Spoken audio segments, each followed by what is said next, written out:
Hi guys, welcome to the Fight Tonight channel. Are Tank Davis and Mayweather promotions about to part ways? Their fighting styles might not be similar, but it's hard to argue that the names Floyd Mayweather and Gervonta Tank Davis represent standout talents. Mayweather ruled our boxing for over a decade. His sick, nearly impenetrable defense putting him on a par with such defensive masters as Pernell, Whitaker and Willie.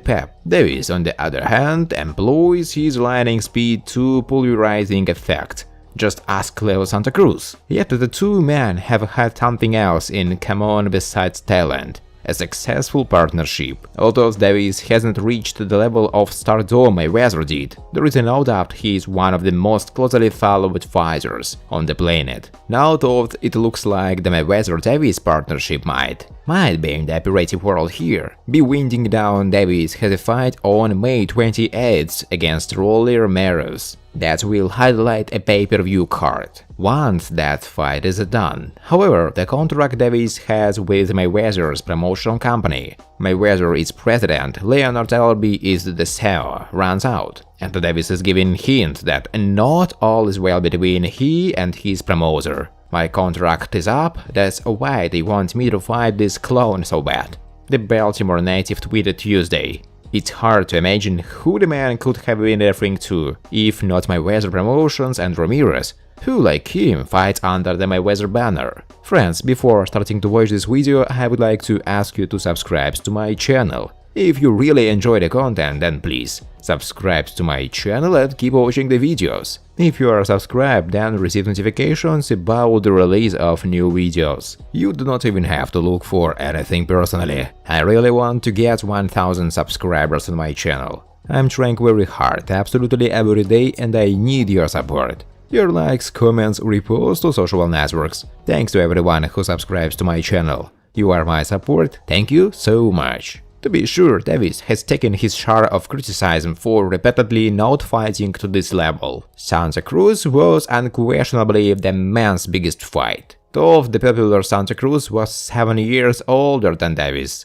Added in the fact that Davis' last fight against Isaac Cruz in December was much closer than people thought it might be, and it's understandable that the criticism might start to take its toll. No one, after all, wants to be accused of being carefully managed by his handlers. Yet that's the very accusation that's essentially being lobbed Davis' way. I would love to fight around Davis. Lightweight titleist George Kambosos said this week, but he ain't going to fight in Australia, Kambosos' homeland. Maybe after I kick his ass in his hometown as well. Kambosos then went on to trash Davis May 28th bout with Romero at Brooklyn's Barclays Center. That's not a big fight at all, Kambosos hoped. The other guy, I'm not even sure who he is. Tank will destroy him and we will never hear of this kid again. In other words, Davis has been handed an easy touch while Kambosos himself is going on to likely face fellow titleist Haney. Such criticism may or may not be fair, but it seems to be stinging Davis along. No doubt with some other things that only behind the scenes players might have knowledge of. George Kambosos, Tank Davis will fight in Australia, maybe after I kick his ass in his hometown. Kambosos is never one to hold back, and he certainly isn't holding back when it comes to Davis. A fighter Kambosos implies likes taking easy touches as opponents. At the moment, it looks as if Kambosos might actually get in the ring with fellow lightweight titleist Haney. Kambosos surprised a lot of people last November when he outfought and outboxed popular, hard-hitting WBO, IBF and WBA lightweight champion Teofimo Lopez over the course of 12 rounds, earning the 28-year-old all of Lopez's belts. Going from a near afterthought to one of the biggest names in an intriguing division hasn't altered Kambosos' bold personality, and Kambosos is outspoken in his belief that top fighters must fight other top fighters rather than settle on easy paydays. Boxing is always a sport where there is questions, he says in the interview, and questions have to be answered. With that being said, Kambosos obviously doesn't feel Davis is answering any of the questions. people want him to, such as how he would fare against men like Haney, Loma, Lopez, or himself. Authorial aside, Kambosos' opinion is not necessarily the opinion of the author or of a boxing insider. As for Davies, there is little doubt he is focusing on Rolando Romero, who he is set to fight May 28 at Brooklyn Barclays Center. Just don't assume Kambosos is impressed. That's not a big fight at all. Kambosos quips on the video.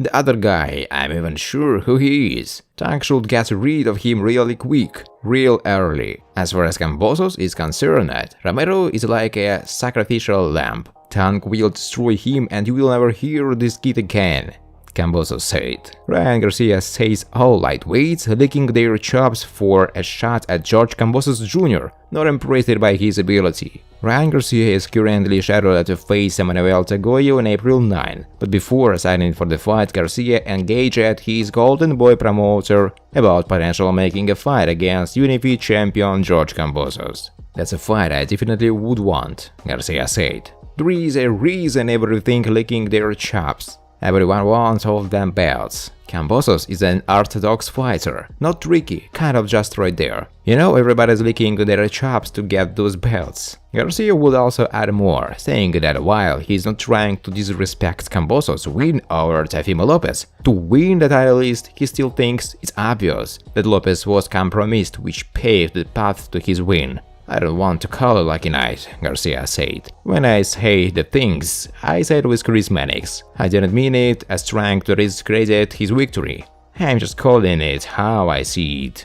They asked me a question, I gave my opinion on it. I don't know him, Lopez, but what I've seen in the past, he is a lot more skilled than what he showed that night. What I'm seeing was a guy that was underestimated, What I seen was a guy that was underestimated. And a guy that probably shouldn't have gotten that big 3 if everything was correctly, like Teofimo's 100%, and that he's top level. I think that he doesn't get the job done. Ryan Garcia wants to keep the focus on his return to the ring. If you've been watching Dazen at any point over the past month, you know about their right turn. Ryan Garcia's first fight after more than a year away from the ring comes on April 9th against Emmanuel Tagoyo. Odds makers and boxing fans don't anticipate Garcia will face much resistance from Tagoyo. But after a tough year with 2 cancelled fights and an extended break for mental health reasons, it's a rare relief to see a 23-year-old lightweight back in the ring against anyone. Garcia spoke with bad left hook about how the Tagoyo fight is the first step towards reasserting him at the top of the lightweight division and why he is chosen to remain a fighter rather than move on to other opportunities outside of the ring. You've had a chance to do some acting. You have a media presence and a fan base that go well beyond boxing. Why are you still choosing to get punched in the face for a living? Ryan Garcia said. I think it has a lot to do with the fact that it's built in me. I've been doing this since I was 7 years old and I'm pretty good at it. I can't stop at this point. I know I have a lot left to give the sport. And I feel pretty safe in there. I don't feel like I'm taking a beating all the time. Even in sparring, I don't feel like I'm getting hit with a lot of shots. So I think I'm healthy enough to continue to fight at a high level and give the fans amazing fights. Thanks for watching, guys. If you like this video, please subscribe to my channel.